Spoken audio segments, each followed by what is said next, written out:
Amelia moved through the office like a whisper, soft enough that no one ever truly noticed her presence.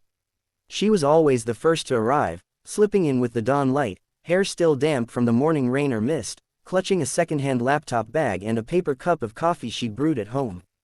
By the time the others shuffled in with their laughter, perfumes, and stories of late-night dinners, she was already at her desk, typing quietly, pretending the buzz of her coworkers didn't sting as much as it did. Her role in the company was small, junior assistant in the marketing department, but Amelia never complained. She typed reports, carried stacks of documents, fetched forgotten coffee orders, and stayed late to polish presentations that would be signed off by people who barely remembered her name. It wasn't that she lacked ambition, it was that life had taught her ambition often belonged to people with a safety net. And Amelia had none. In her bag, tucked carefully between old receipts and a lunchbox with reheated leftovers, she carried a little leather-bound diary. It was the only luxury she'd ever allowed herself, bought years ago from a thrift store when she was still in college. The corners were scuffed, and the once vivid cover had dulled, but inside, the pages breathed her world. Every heartbreak, every small victory, every quiet dream she dared not voice found a home there. At work, she wore her mask well. She smiled politely when spoken to, nodded in meetings, and never betrayed the exhaustion that weighed down her bones. But when she opened her diary at night, the truth spilled out. She wrote about the loneliness of eating dinner alone in her tiny apartment, the dread of bills piling up on her kitchen table, the ache in her chest when she thought of her mother's fading health. Yet scattered among those worries were softer notes, the dreams she still carried, the poetry of her soul that refused to be extinguished. One entry, written after a particularly brutal day, read, "Today they laughed at me when I spilled coffee. I smiled and apologized, as always. But when I came home, I sat on the floor and cried. Not because of the coffee, but because sometimes I feel like I don't belong anywhere. Still, tomorrow I'll try again. I always do." The diary was her secret refuge. No one knew about it, not her coworkers, not her neighbors, not even the few friends she'd drifted apart from. It was her only confidant in a world that felt deaf to her voice. That was why, when she realized she had lost it, panic struck her like ice water poured down her spine. It happened on a Thursday evening. The rain had come suddenly, hammering against the office windows as thunder rolled in the distance. The day had been chaotic, the kind of day where every department scrambled to meet last-minute deadlines, and Amelia had stayed late once again, printing copies and checking details no one else bothered to notice. By the time she gathered her things, her head was spinning with fatigue. She clutched her bag, rushed through the lobby, and hurried to the bus stop, not noticing that the diary she had set on her desk while packing had been left behind. The next morning, her heart sank the moment she reached for it in her bag. It wasn't there. She searched every pocket, every corner, even checked under her desk.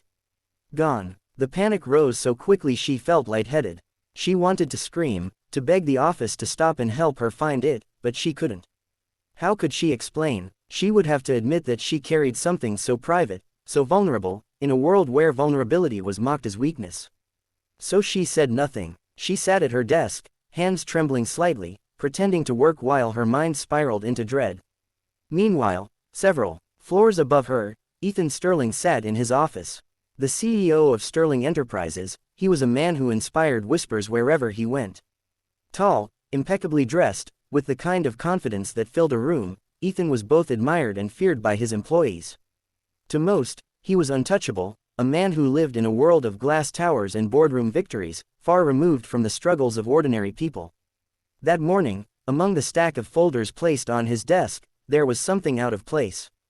A small, leather-bound book, its cover faded, a pressed flower peeking out from between the pages. Ethan frowned, picking it up. It didn't belong in his world of profit charts and contracts. He intended to pass it to his assistant to send down to the lost and found. But curiosity tugged at him. He flipped it open, expecting perhaps an agenda or a notebook filled with dull meeting notes. Instead, his eyes fell on delicate handwriting, words that flowed like whispered confessions. He told himself he would glance just long enough to find a name. Yet line after line pulled him in deeper. He read about skipped lunches, about sitting quietly while coworkers forgot her name, about taking pride in tiny accomplishments no one else noticed. He read about the loneliness of carrying burdens too heavy for one pair of shoulders. The words weren't bitter, they were tender, honest, vulnerable in a way he rarely saw in his world of guarded faces and ruthless ambition. And as he read, something shifted inside him. Ethan had been born into privilege. His father had built the company, and though Ethan had worked hard to grow it further, he had never known the kind of desperation that inked itself onto those fragile pages. He had never worried about an empty fridge, never felt the sting of being invisible in a room full of people. Yet here, in his hands, was a window into a life so starkly different from his own. He turned page after page, feeling a weight press into his chest, a quiet guilt he couldn't name. And then, at the very end, he saw the last line, written in a faint hand as though the writer had hesitated before finishing. If only Mr. Sterling knew how much I admire him, not for his wealth, but because he has the power to change lives. I just wish mine was worth noticing. Ethan froze. His breath caught, and he stared at the words as though they had been carved into him. The letters blurred for a moment, but not because of the ink. He didn't know who she was, not yet. But in that instant, he knew that the diary he held was not just a misplaced notebook. It was a cry he had never been meant to hear. For the rest of the morning, Ethan could not focus. The diary sat on the corner of his desk like a fragile secret, its presence louder than the stream of phone calls and the endless chatter of executives who came in and out of his office. He tried to return to his spreadsheets, to answer emails, to review contracts, but his mind kept drifting back to the words written in that careful, aching hand. He had been admired plenty of times before, praised in the press, envied by competitors, flattered by business partners. But never like this, never with such quiet honesty. Her admiration was not for the suits he wore, the empire he commanded, or the power he wielded. It was for something she had seen in him, some potential for goodness that he wasn't even sure he lived up to. That last line echoed in his thoughts. I just wish mine was worth noticing. The words gnawed at him. In the silence of his office, he wondered how many people worked in his company and felt unseen, unheard, like faceless cogs in the great machine he ruled over. He had always prided himself on being fair, on rewarding hard work. But was fairness enough? Was he blind to the quiet struggles happening in the very hallways he walked every day? By noon, he could stand it no longer. He pressed the intercom button. Sophie, he said to his assistant, can you find out who this belongs to? She entered a few minutes later, adjusting her glasses as she held the diary delicately. There's no name inside, sir. Just handwriting. Should I circulate a notice? Ethan thought for a moment. A notice would embarrass the owner. It would expose her diary to whispers, even if it was returned unopened. No, this was something he had to handle differently.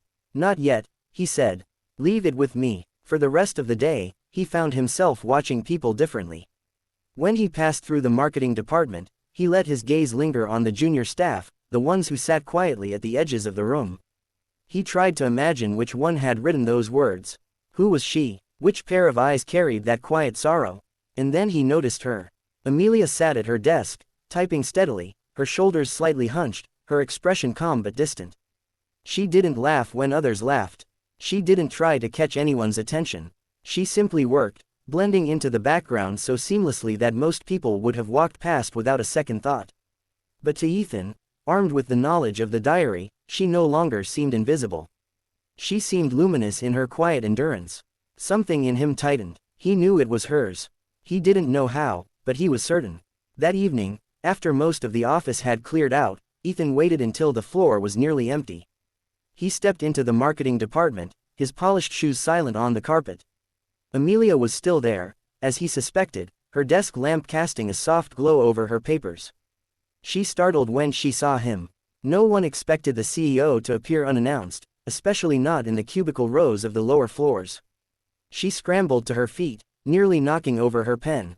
Mr. Sterling, she stammered. Amelia, isn't it? His voice was gentle, stripped of the authority it usually carried. She nodded quickly, unsure if she was in trouble. Her pulse raced as she tried to remember if she had made any mistakes that day. He reached into his coat and placed the diary on her desk. The sight of it made Amelia's breath catch. Her world collapsed into silence. Her fingers trembled as she touched the cover, relief and terror mingling in equal measure. Where did you? It ended up in my office, Ethan said quietly. I wasn't sure whose it was at first. He paused, studying her face. I read it. The color drained from Amelia's cheeks. She felt exposed, as though every layer of her carefully guarded dignity had been stripped away. You read it. Her voice cracked, almost a whisper. I didn't mean to invade your privacy, Ethan said. His tone was sincere, almost pained. At first, I opened it only to find the owner. But then, he hesitated, struggling for words. The truth in your words stopped me. And I couldn't look away. Her eyes burned, humiliation washing over her in waves. I'm sorry. I never meant for anyone to see that. Especially not you. There's nothing to apologize for, he said quickly. Amelia, you wrote about things I should have noticed long ago. About the way people in this company feel invisible. About struggles I have never experienced, but should have understood. She shook her head, gripping the diary tightly against her chest as though shielding it from further intrusion. It was just me venting. It doesn't mean anything. It means everything, Ethan said firmly. He took a small step closer, his eyes locked on hers. That last line, I just wish mine was worth noticing. Amelia, your life is worth noticing. More than you realize. Tears pricked at the corners of her eyes. She wanted to believe him, but years of being overlooked, dismissed, and forgotten had taught her otherwise. You don't have to say that, she whispered. I'm not saying it because I have to, Ethan replied. I'm saying it because I want to. Because you opened my eyes. For a long moment, the office was silent, broken only by the soft hum of the lights above them. Amelia stood frozen, diary pressed to her chest, unsure whether to run or stay. And Ethan, powerful, untouchable Ethan, stood before her not as a CEO, but as a man who had just discovered something precious in the unlikeliest place. Finally, he spoke again, his voice softer now. I want to do something for you. Not out of pity, but because you've reminded me what this company should stand for. You've reminded me what I should stand for. Tell me what you need, Amelia. Tell me how I can make things better. Her throat tightened. She had imagined 1,000 conversations in which someone finally saw her, but now that it was happening, the words refused to come. She shook her head slowly. I don't need anything, she murmured. I just wanted to matter, even if only in my own thoughts. You do matter, Ethan said, his gaze unwavering. You matter more than you know. And I want to prove it to you. In that moment, Amelia realized the power of her own words. She had never intended for him to see them, but somehow they had bridged the impossible distance between their worlds. And though fear still curled in her chest, a fragile warmth began to spread there too, like the first light of dawn breaking through a long night. She didn't know what would happen next. Neither did he, but as she stood there with her diary clutched to her heart and Ethan Sterling's eyes locked on hers, she understood one thing. For the first time, someone powerful, someone untouchable, had truly seen her. And that was the beginning of everything.